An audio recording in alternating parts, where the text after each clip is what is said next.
Hi అండి, good morning. ఈరోజు మా బాలసాయి ఉయ్యాల్లో ఉన్నాడు. చూడండి, మీరందరూ కూడా మంచిగా దర్శనం చేసుకుంటారని మా బాలసాయిని చూపిస్తున్నాను. నాకైతే ఈ బాలసాయిని చూడగానే చాలా మంచిగా అనిపించిందండి. చాలా బాగుంది. రోజు నేనైతే ప్రతిరోజు చూసి లోపలికి వచ్చి బాలసాయిని ఇలా అని దండం పెట్టుకుని వెళ్తుంటాను. గుళ్ళోకి వచ్చి మీరందరూ కూడా దర్శనం చేసుకుంటారని చెప్పేసి పెడుతున్నాను. చూసారా ఎంత బాగున్నాడో, చాలా బాగున్నాడు కదా.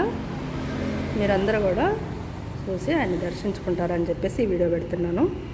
నా సబ్స్క్రైబర్స్ అందరూ కూడా బాగుండాలని ఆ బాబా వారితో చెప్తున్నాను. అందరూ బాగుండాలి. చూసారా చాలా ముద్దుగా ఉన్నాడు కదా బాలసాయి.